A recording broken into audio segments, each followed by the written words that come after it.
Olá, bom dia! Seja bem-vindo nessa sexta-feira, dia 21 de janeiro.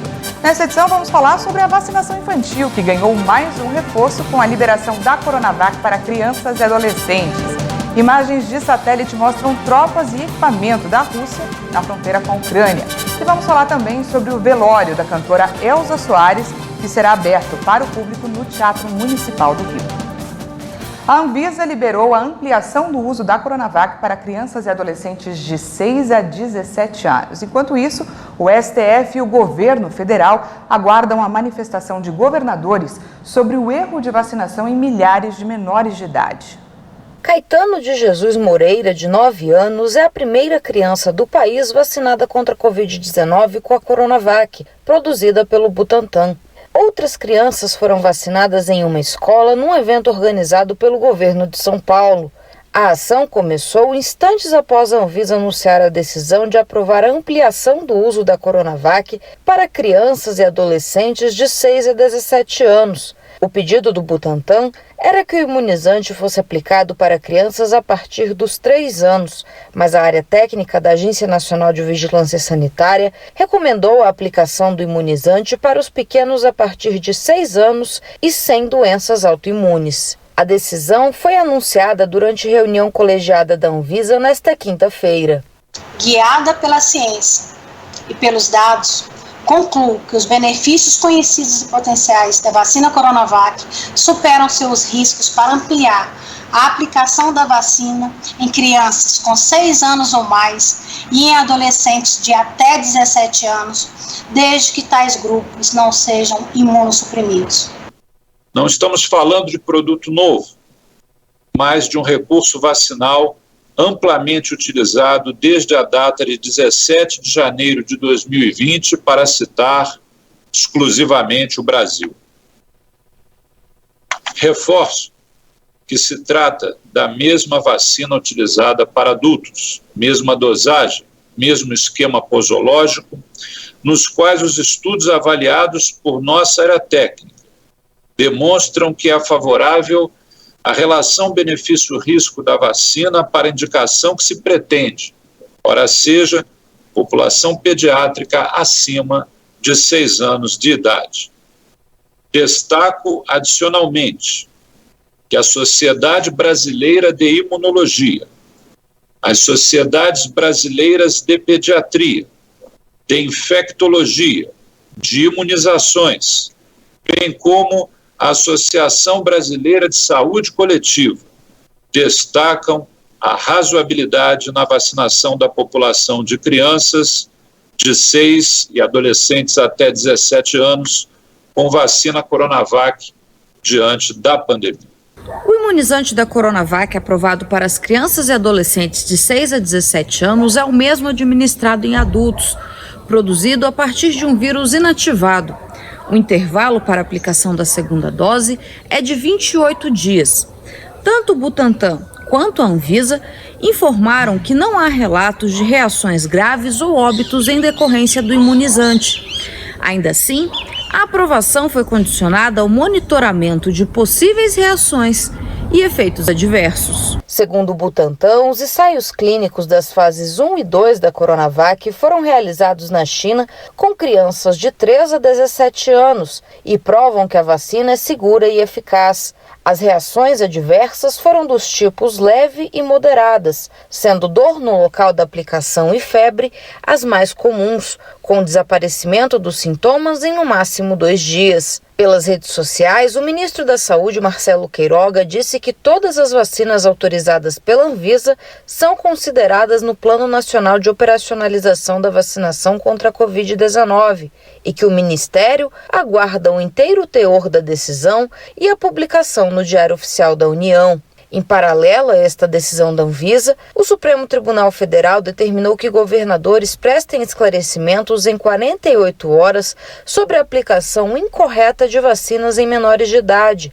Segundo a Advocacia Geral da União, o Ministério da Saúde identificou que cerca de 57 mil crianças e adolescentes podem ter recebido imunizantes de adultos antes mesmo da aprovação da vacina pediátrica da Pfizer. Diante disso, o Supremo e o governo federal querem mais detalhes para saber se houve erro de vacinação, erro de processamento de dados ou algum tipo de crime. Nós pedimos aos governadores, via Supremo Tribunal Federal, que prestem essas informações, e não só informações quanto à vacinação, mas fundamentalmente, presidente, o que ocorreu com essas crianças, se elas estão sendo acompanhadas, se algumas delas teve reação ou não, se houve por parte do Estado algum tipo de verificação após 1 ou 2 ou 3 meses dessa vacina sendo ministrada, porque lembrando que todas elas foram anteriores a qualquer aprovação por parte da Anvisa de aplicação de vacinas em crianças. Verificamos também, para o nosso espanto, nos sistemas, muitas vacinas aplicadas em crianças de 0 a 5 anos, que isso absolutamente sequer foi discutido, né, ministro Queiroga? Então, a aplicação de doses de adultos. Então, a nossa obrigação, a obrigação do governo federal é apurar o que está acontecendo. O Supremo Tribunal Federal prontamente, por meio do ministro Lewandowski, ouviu os nossos pedidos e fez com que os governadores busquem os dados e nos informem. A gente tem que apurar se foi dolo, se foi erro, se foi fraude, o que ocorreu. Por isso que foi prudente a requisição de informações. Obviamente, se nós apurarmos que houve dolo, é crime. Ministrar uma vacina de adulto numa criança não aprovada por um órgão de vigilância é crime. Mas tem também questões administrativas, tem todos os tipos de sanções específicas, mas temos que saber o que ocorreu, se foi dolo, se foi erro, se foi fraude, se foi um cadastro equivocado, e é por isso que é prudente pedir informação, e é isso que nós fizemos. O que nós queremos absolutamente é que daqui para frente não ocorra mais isso. Esse é um erro vacinal culposo, né? E o que nós queremos é aprimorar o sistema de saúde. Quando o presidente fala em segurança, é porque segurança é fundamental, até para que as pessoas tenham confiança de buscar livremente as políticas públicas. Na oportunidade, o presidente da República, Jair Bolsonaro, falou sobre o despacho de Lewandowski em uma ação movida pelo Partido Rede, que questiona a não obrigatoriedade da vacinação em crianças. O ministro do Supremo oficiou os chefes dos ministérios públicos para que fiscalizem se a Constituição e o Estatuto da Criança e do Adolescente estão sendo cumpridos durante a vacinação dos menores de idade. Crianças entre 5 e 11 anos não são obrigadas a se vacinar. E não existe qualquer medida coercitiva, como multas, por exemplo, junto aos pais que, porventura, não vacinarem seus filhos nessa faixa etária. A vacina depende unicamente da vontade dos pais ou do responsável. O consórcio Nordeste enviou um ofício nesta quinta-feira ao ministro da Saúde, Marcelo Queiroga, cobrando urgência na compra das vacinas Coronavac para o Instituto Butantan para a vacinação de crianças e adolescentes. E olha só, o Centro de Vigilância Epidemiológica da Secretaria de Estado da Saúde de São Paulo informou que a vacina contra a Covid não causou parada cardíaca na criança de 10 anos de Lençóis Paulista. A investigação foi feita por mais de 10 especialistas e apontou que a criança possuía uma doença congênita rara, desconhecida até então pela família. A doença teria desencadeado o quadro clínico. A Secretaria de Estado de Saúde de São Paulo reforçou ainda a importância da vacinação e reafirmou que todos os imunizantes aprovados pela Anvisa são seguros e eficazes. E o governo federal publicou uma portaria no Diário Oficial da União que aumenta o teto do INSS para R$ 7 mil. Com essa medida, os segurados que recebiam um pagamento em janeiro de 2021 vão ter reajuste de mais de 10% nos benefícios. Aposentados e pensionistas do Instituto Nacional do Seguro Social, que recebem os benefícios acima do salário mínimo, vão ter aumento de 10,16% na remuneração. Com o reajuste, o teto dos benefícios do INSS passa de R$ 6.433 para R$ 7.087. Mas esse reajuste vale apenas para quem estava recebendo os pagamentos em 1º de janeiro do ano passado. Os segurados que começaram a receber benefícios do INSS a partir de fevereiro de 2021 vão ter um percentual menor de reajuste, porque não receberam 12 meses cheios de pagamento. Assim, o percentual de reajuste fica menor quanto mais tarde for a data de início do benefício. Já para quem ganha o benefício no valor do salário mínimo, o piso nacional passou para R$ 1.212 desde o início de janeiro. E, por lei, aposentadorias, auxílio-doença, auxílio-reclusão e pensão por morte pagas pelo INSS não podem ser inferiores a um salário mínimo. Um grupo com mais de 100 pessoas, entre as mais ricas do mundo, pediu para que suas riquezas sejam taxadas. Por meio de uma carta aberta, esse grupo, que se auto-intitula Milionários Patriotas, quer que os líderes políticos e empresariais os façam pagar a sua parte na recuperação global da economia após a crise da pandemia, pois considera o atual sistema tributário injusto. Para o Fórum Econômico Mundial, isso seria um bom modelo para os outros países, mas a cobrança de impostos sobre fortunas não é unanimidade entre especialistas em tributação. Na Europa, por exemplo, países que adotavam essa taxação voltaram atrás por considerá-la cara e ineficiente. E hoje completamos um mês de verão e várias cidades já registraram recordes de temperaturas. A previsão é de que o calor intenso continue durante esse final de semana em grande parte do país. Por conta do ar quente úmido que circula pelo Brasil, tem previsão de chuva forte em diversas regiões, principalmente no sul e no sudeste. Vamos conferir a previsão do tempo para hoje e também para o final de semana em algumas cidades, afinal já é sexta-feira.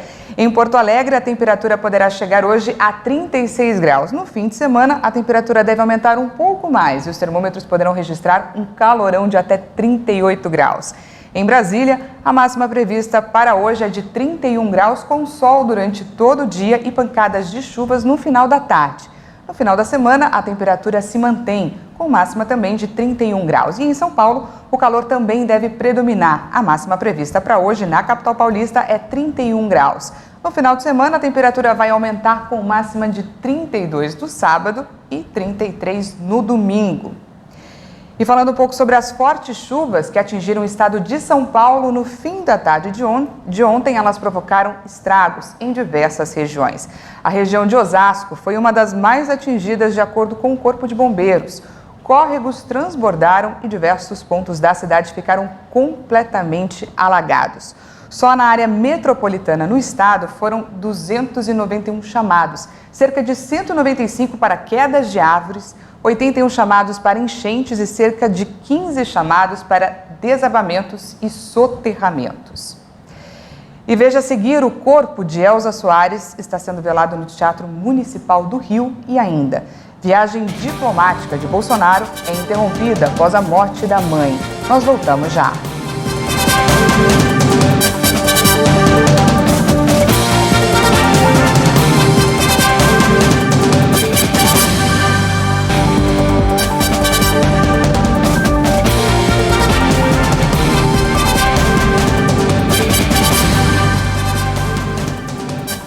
Estamos de volta ao vivo, agora são 8 horas e 46 minutos no horário de Brasília.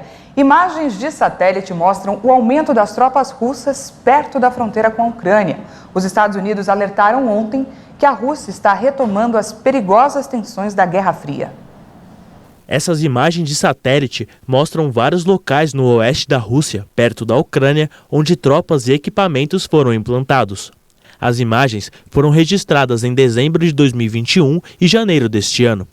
A Rússia enviou dezenas de milhares de soldados para a fronteira ucraniana, o que levanta suspeitas sobre uma invasão. Moscou nega qualquer intenção de atacar, mas exige que uma desescalada da tensão passe por garantias formais para sua segurança. O governo norte-americano alertou nesta quinta-feira que a Rússia está retomando as perigosas tensões da Guerra Fria e ameaçou Moscou com novas represálias em caso de ataque. O secretário do Estado americano, Antony Blinken, chegou a Genebra para as negociações planejadas com seu colega russo, Sergei Lavrov.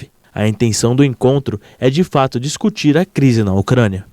Blinken afirmou também que qualquer violação pela Rússia da soberania territorial da Ucrânia levaria de volta a uma época perigosa e instável, quando o continente estava dividido em dois. Já o presidente dos Estados Unidos, Joe Biden, afirmou que qualquer invasão de tropas russas na Ucrânia seria considerado como uma invasão e que levaria a uma resposta economicamente dura. Pelo lado ucraniano, o Ministério da Defesa do país divulgou imagens mostrando seus soldados realizando exercícios perto da Crimeia, cidade pontual no conflito entre os países. Os soldados praticaram a implantação rápida de lançadores de foguetes durante o exercício militar tático em um campo de tiro. O mundo vive a tensão de que, a qualquer momento, possa eclodir uma guerra aberta entre os vizinhos.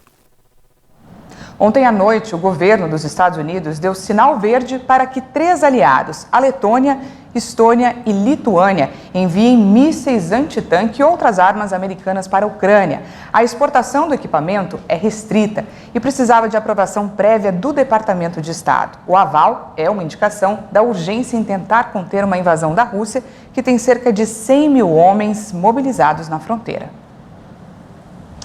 E pelo menos 17 pessoas morreram e 59 ficaram feridas em um acidente entre um caminhão carregado de explosivos e 2 veículos em Gana, que fica na África Ocidental. A detonação foi tão forte que formou uma cratera e danificou cerca de 500 casas. A explosão ocorreu em Apiate, a cerca de 300 quilômetros de Accra, capital do país.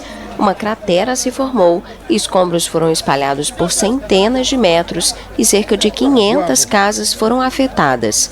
As primeiras informações revelam um acidente entre um veículo que transportava material explosivo para uma empresa de mineração, uma moto e um terceiro veículo.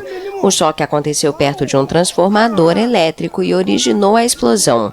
Em uma mensagem no Twitter, o presidente de Gana, Nana Akufo-Addo, lamentou o que chamou de um evento verdadeiramente triste, vergonhoso e trágico e enviou condolências às famílias das vítimas. Acidentes fatais ligados ao setor de mineração são frequentes em Gana, mas geralmente estão ligados ao colapso de minas artesanais, muitas vezes ilegais. O país é o segundo maior produtor de ouro do continente, depois da África do Sul. A indústria de mineração local envolve grandes empresas globais, mas também atividades artesanais, muitas delas ilegais. O ex-prefeito e atualmente vereador do Rio de Janeiro, César Maia, está internado no Hospital Copstar, em Copacabana. Maia foi hospitalizado após ser diagnosticado com Covid-19. De acordo com informações dos médicos, o político de 76 anos foi internado por precaução e está em observação. A previsão é de que Maia permaneça no hospital por 5 dias. Ele é pai do ex-presidente da Câmara dos Deputados, Rodrigo Maia. Por falar em coronavírus, o Brasil atinge o maior número da média móvel de casos da pandemia. Em um dia, foram confirmados mais de 168 mil novas infecções por Covid. O Ministério da Saúde informou que o Brasil registrou mais 350 novas vítimas da Covid-19 em 24 horas. Agora são 622.205 mortes pela doença. Também foram registrados mais 168.495 novos casos de infecção por coronavírus de um dia para o outro. Ao todo, mais de 23.585.000 diagnósticos já foram confirmados para a doença. A média móvel de mortes está em 237 vítimas diárias. A curva apresenta tendência de alta, com aumento de 153%. A média móvel de casos aponta 110.047 registros por dia. O número também indica tendência de alta, com aumento de 702%. No mapa da evolução da doença por regiões, hoje, 20 estados indicaram alta. Alagoas, Amapá, Amazonas, Bahia, Ceará, Espírito Santo, Goiás, Maranhão, Mato Grosso do Sul, Minas Gerais, Paraíba, Piauí, Rio de Janeiro, Rio Grande do Norte, Rio Grande do Sul, Santa Catarina, São Paulo, Sergipe e Tocantins. Outras 3 unidades da federação estão em estabilidade: Distrito Federal, Paraná e Roraima. 4 apresentaram queda: Acre, Pará, Pernambuco e Rondônia. O Brasil já ultrapassou a marca de 350 milhões de doses de vacinas contra a Covid aplicadas. Vamos ao vacinômetro. Segundo o Ministério da Saúde e as secretarias estaduais de saúde, mais de 162.770.000 pessoas tomaram a primeira dose. Isso representa 76,3% da população. Enquanto mais de 148.044.000 brasileiros tomaram a segunda dose, o que equivale a 69,4% da população. E a dose de reforço, a dose adicional, já foi aplicada em quase 39.818.000 pessoas, 18,67% dos brasileiros. Crianças sem comorbidades podem receber a xepa da vacina em São Paulo, só lembrando. O presidente Jair Bolsonaro foi ao Suriname em sua primeira viagem internacional do ano. O presidente afirmou que o Brasil pode cooperar com o país na prospecção de petróleo e gás através da Petrobras. O presidente Jair Bolsonaro chegou ao Suriname no começo da tarde desta quinta-feira. Após a recepção com honrarias militares, almoçou com o presidente do país, Chandrick Capricete Santokhi, no Palácio Oficial em Paramarimbo. O objetivo da visita é tratar de acordos bilaterais em áreas como comércio, infraestrutura, energia, segurança, defesa e cooperação técnica. Uma das pautas é a recente descoberta de uma jazida de petróleo no país. É uma satisfação muito grande estar no Suriname, um país irmão e amigo. Trouxemos uma equipe de ministros que buscam atender as justas reivindicações de nossos países.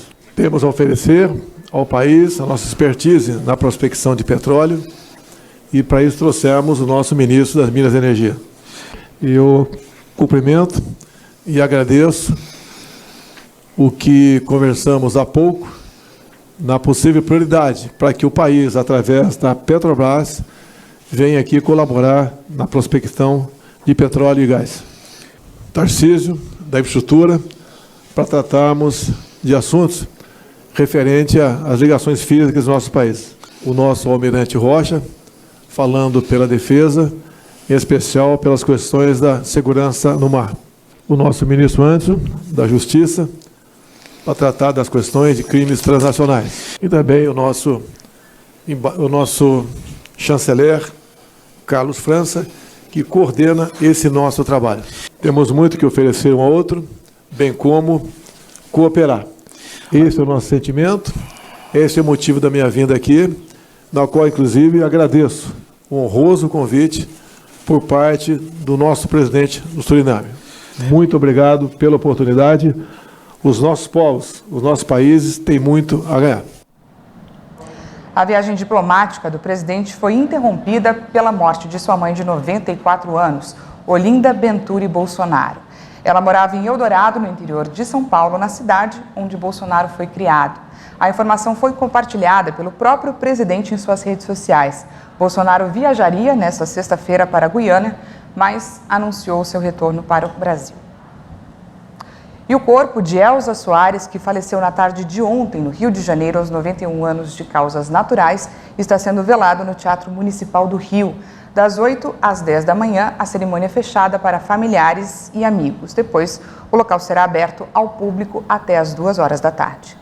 Elza Soares iniciou a carreira artística na década de 1950, quando se apresentou num programa comandado por Ari Barroso. Mas o primeiro contrato foi assinado somente em 1960. Em 1999, ela foi considerada a voz brasileira do milênio pela BBC de Londres. Em 60 anos de carreira, Elza Soares gravou mais de 30 discos. Em 2015, ela lançou um álbum, A Mulher do Fim do Mundo, considerado um renascimento da carreira dela e que acabou eleito um dos maiores destaques daquele ano, até mesmo pela imprensa mundial. Foi com esse disco que a artista garantiu o seu primeiro e único Grammy Latino, ao vencer o prêmio de melhor álbum de música popular brasileira. Em 1999, a cantora sofreu uma queda durante um show e foi obrigada a se submeter a cirurgias na coluna. Desde então, ela passou a se locomover de cadeiras de rodas e se apresentar sentadas nos shows. Elza Soares morreu no mesmo dia que o ex-marido, Mané Garrincha, 39 anos depois. Essa edição fica por aqui. Muito obrigada pela sua companhia. Às 10 horas tem mais informações com a Patrícia Belenic. Eu e ela voltamos à 1 da tarde. Esperamos você, é claro.